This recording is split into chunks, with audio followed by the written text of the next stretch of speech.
چلنا سکھایا، تمہارے ذہنوں کو سوچنے اور عقل کی طاقت سے نوازا، تم اس کو چھوڑ کر کے ان کے سامنے آ کر کے ماتھے ٹیک رہے ہو، تم تو کھلم کھلا گمراہی میں ہو، کھلم کھلا گمراہی میں ہو۔ حق تو یہ بنتا تھا اس کے سامنے جاؤ۔ کئی لوگوں نے غور کیا، کہتے ہیں اجئتنا بالحق، اجئتنا بالحق ام انت من اللاعبین، کہتے ہیں او ابراہیم واقعی تو ہمارے پاس سچی بات لے کر کے آیا ہے، یا پھر ہمارے ساتھ کوئی کھیل کرنا چاہتا ہے، کوئی گیم کرنا چاہتا ہے؟ یہ نہ ہو کہ ہم ان سے بھی جائیں اور کوئی اور بھی نہ ملے ہمیں۔ اللہ اکبر، فرمایا نہیں، بل ربکم رب السماوات والارض الذی فطرہم وانا علی ذالکم من الشاہدین۔ اللہ اکبر، توحید سمجھانا چاہ رہے ہیں۔ حق کس کا بنتا ہے؟ جس کے سامنے بیٹھا جائے۔ فرماتے ہیں بلکہ میرا رب تو وہ ہے جو آسمان کو بنانے والا ہے بغیر ستونوں کے، زمین کو بچھانے والا ہے، اور ذرہ ذرہ کائنات کا وہ اکیلا مالک ہے۔ ربکم، تمہارا رب بھی وہ ہے، رب السماوات والارض الذی فطرہم، جس نے کائنات کو وجود بخشا ہے، وہ تمہارا رب ہے۔ وَأَنَا عَلَىٰ ذَٰلِكُم مِّنَ الشَّاهِدِينَ، اور میں تمہارا ساتھ ہوں، اس کی گواہی دینے میں گواہ ہوں اس کا کہ کائنات کا خالق کون ہے؟ اللہ ہے۔ میں گواہی دینے والا ہوں، میں شاہد ہوں اس بات کا، اور کسی کو نہیں میں مانتا۔ اب وہ کہتے ہیں کہ یہ کیسی باتیں جو ہے اس نے کرنا شروع کر دی ہیں، کیا بنے گا؟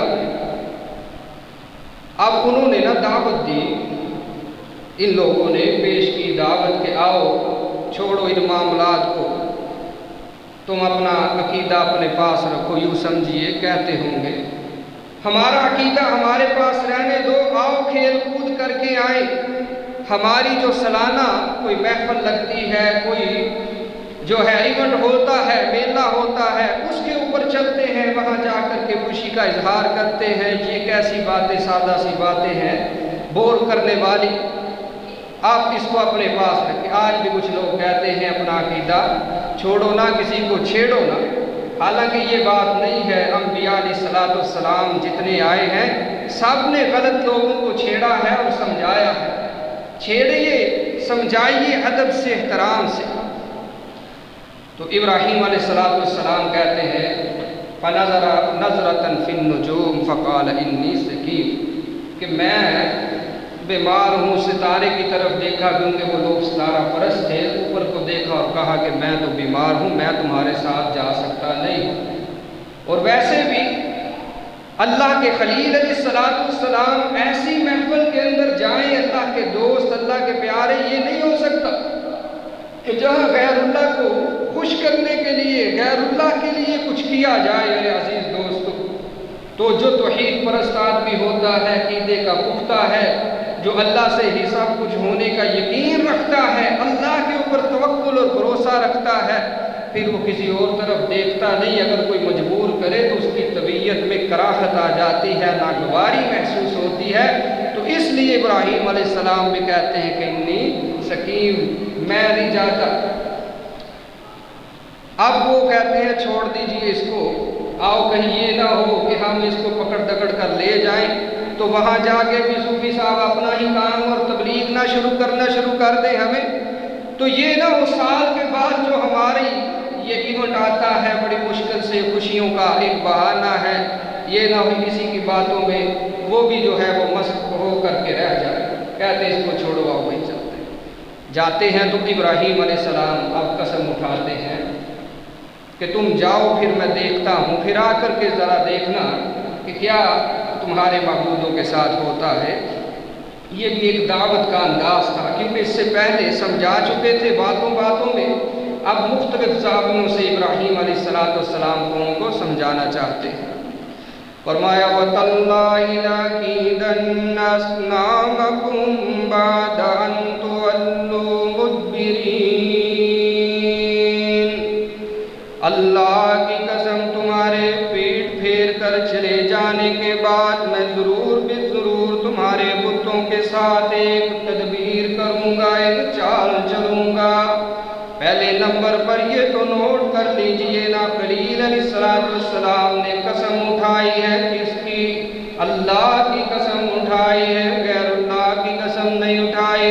رحمت عالم صلی اللہ علیہ وسلم نے بھی یہی فرمایا کہ جب قسم اٹھانی ہی مقصود ہو تو پھر اپنے رب کی قسم اٹھایا کیجئے نا، نہ کعبہ کی قسم کھائیے، نہ نبی کی قسم اٹھائیے، نہ ولی کی قسم اٹھائیے، نہ ماں کی قسم، نہ باپ کی قسم، نہ اولاد کی قسم، نہ کسی پیر کی قسم، نہ مرید کی قسم، بلکہ کس کی قسم اٹھانی ہے؟ جب بھی اٹھانی ہے اللہ کی۔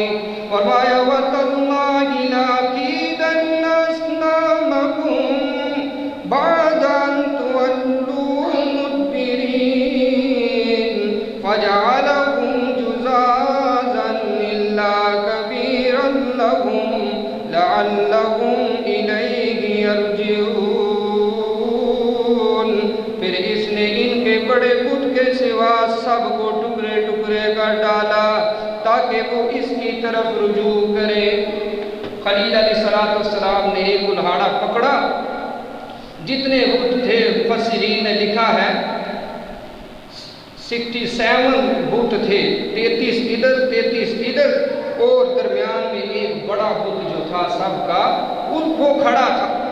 ادھر والے بھی سارے توڑ پھوڑ کر دیے، ادھر والے بھی، اور کوئی سونے کا بنا ہے، کوئی چاندی کا بنا ہے، کوئی لوہے کا، کوئی لکڑی کا بنا ہے، کوئی پتھر سے مورتی بنائی گئی ہے، کوئی مٹی سے بنائی گئی ہے، اور پھر آنکھیں جو ہیں ہیرے جواہرات لگے ہوئے ہیں ان کی آنکھوں میں۔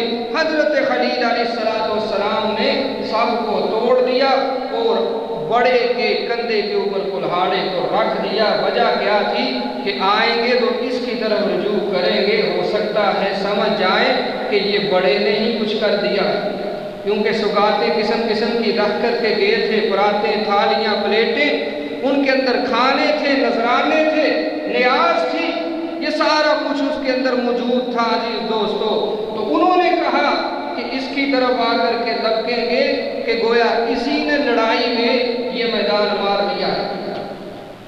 لیکن جب آئے کہتے ہیں قَالُوا مَنْ فَعَلَ هَذَا بِآلِهَتِنَا إِنَّهُ لَمِنَ الظَّالِمِينَ۔ جب واپس آتے ہیں دیکھتے ہیں اپنے معبودوں کے حالات، اس قدر مظلوم بت جو ہے معبود ان کے حالات کو دیکھا تو کہہ اٹھے یہ کس ظالم نے کر دیا؟ یہ جو ہمارے معبودوں کا حال ہوا ہے، یہ کون ظالم تھا جس نے یہ ظلم کر دیا ہے ان کے اوپر؟ بہت ظلم ہوا ہے معبودوں کے اوپر۔ کیسے معبود تھے؟ اصل میں خلیل علیہ السلام یہی تو سمجھانا چاہتے تھے کہ جو تمہاری وہ کیسے مرادیں پوری کر سکتا ہے جو اپنے آپ کو نہیں بچا پاتا، وہ تمہاری حفاظت کیسے کرے گا؟ آج بھی ایسے لوگ موجود ہیں جو بزرگوں کی حفاظت کے لیے خود آگے بڑھتے ہیں اور ان کا یقین یہ ہوتا ہے کہ الٹا یہ ہماری حفاظت کرے۔ لجپال رکھے ہوئے ہیں ایسے لوگوں نے۔ عزیز دوستو بھائیو، شرک غلاظت ہے، اس لیے اللہ نے انبیاء بھیجے ہیں، اس لیے ہم اس کے اوپر کھل کر بات کرنا چاہتے ہیں تاکہ کسی کا بھی عقیدہ درست ہو جائے تو اس کی کایا پلٹ جائے، اس کی نیا پار لگ جائے، اس کی ابدی جہنم جو ہے وہ جنت کے اندر تبدیل ہو جائے۔ اس کے اندر فائدہ ہی فائدہ ہے۔ اب انہوں نے کہا سمیدہ وَتَيَّذْكُرُكُمْ يُقَالُ لَهُ إِبْرَاہِيمُ۔ ان میں سے بعض نے کہا کہ ہم نے ایک نوجوان کو ان کا ذکر کرتے ہوئے سنا ہے جو ان کی گستاخیاں کرتا تھا، کہتا تھا کہ یہ کچھ نہیں کر سکتے، صرف اور صرف اللہ واحد اکیلا ہی جو سب کچھ کرنے والا ہے، اس کا نام ابراہیم ہے۔ قالوا فاتوا به علی اعین الناس لعلهم یشہدون۔ اسی وقت جو ہے پارلیمنٹ کا اجلاس ہوا، لوگ جمع ہو جاتے ہیں، کہا جاتا ہے لے کر کے آؤ نا اس کو، سارے لوگ دیکھیں اس گستاخ کو جس نے یہ بتوں کی گستاخی کر دی ہے۔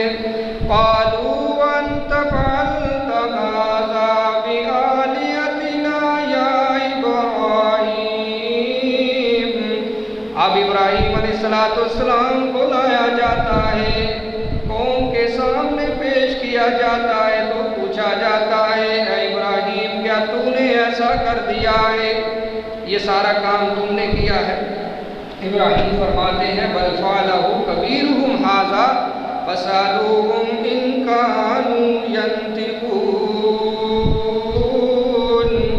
بلکہ اس کے بڑے نے کیا ہوگا، جو بچ گیا ہے اسی نے کیا ہوگا، اگر یہ بولنے والے ہیں تو پوچھ لیجئے نا ان سے۔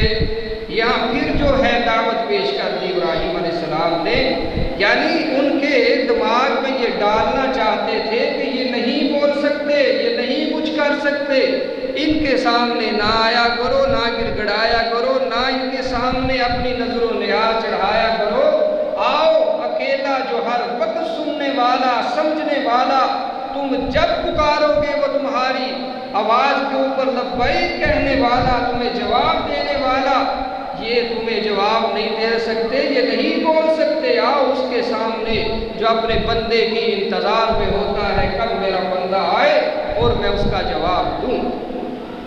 رات کے اندھیرے میں آؤ یا صبح کے سویرے میں آؤ، ہر وقت وہ تمہاری پکار کا جواب دیتا ہے، اور جب سارے سو جاتے ہیں تو وہ حی قیوم لا تأخذہ سنۃ ولا نوم، جاگ رہا ہوتا ہے اپنے بندوں کے انتظار میں کہ کب میرا کوئی بندہ آئے جو سارے جہاں کا ٹھکرایا ہوا ہو، اور اب اس کو کہیں سے جب نا امیدی ہی نا امیدی ہے، ہر طرف سے نا امید ہو جاتے ہیں انسان، تو پھر آخری وہی در رہ جاتا ہے، پھر اس کے در پہ آتے ہیں، سر جھکاتے ہیں اور مرادیں پاتے ہیں۔ تو وہ اللہ ہر وقت جو ہے اپنے بندے کی انتظار میں، فکر میں رہتا ہے، وہ سنتا ہے۔ ابراہیم یہی بتانا چاہتے تھے، یہ سنتے نہیں ہیں، لیکن پھر بھی انہوں نے غور نہ کیا۔ اب کہتے ہیں فرجعوا الی انفسہم وقالوا انکم انتم الظالمون، پھر اپنے اندر ہی اندر کی روانوں میں منہ ڈال کر کے سوچتے ہیں، اپنے ہی اندر لوٹتے ہیں، تو کہتے ہیں بے شک تم ہی ظالم ہو، اصل میں ظلم کرنے والے تم ہی لوگ ہو۔ ابراہیم نے کوئی ظلم نہیں کیا، نعوذ باللہ، اس نے تو حقیقت کھول کے رکھی ہے تمہارے سامنے، ظلم کرنے والے تم ہو اپنے اوپر کہ تم نے ان کو سر چڑھایا ہوا ہے۔ ثم نكسوا على رؤوسهم لقد علمت ما هؤلاء ينطقون، پھر وہ شرمندگی کے مارے اپنے سروں کے بل اونڈے ہو رہے اور کہتے ہیں بلا شبہ تو جانتا ہے کہ یہ بول نہیں سکتے۔ اے ابراہیم اس کا جواب آپ کو ہی دینا پڑے گا، آپ بھی یہ جانتے ہیں کہ یہ بت بول نہیں سکتے، کچھ کر نہیں سکتے، ان کا جواب آپ ہی دے دیجئے۔ یہی تو ابراہیم ان کو دلانا چاہتے تھے، شرم دلانا چاہتے تھے کہ ظلم نہ کرو اپنے اوپر۔ اب اس بات کی طرف تو وہ آگے ہیں، لیکن مانا انہوں نے نہیں، اتنی یعنی ذلت کے باوجود جو ہے وہ حقیقت حال کی طرف نہیں آ رہے۔ کہتے کیا ہے قَالَ فَتَعْبُدُونَ مِن دُونِ اللَّهِ مَا لَا يَنفَعُكُمْ شَيْئًا وَلَا يَضُرُّكُمْ۔ فرمایا ابراہیم علیہ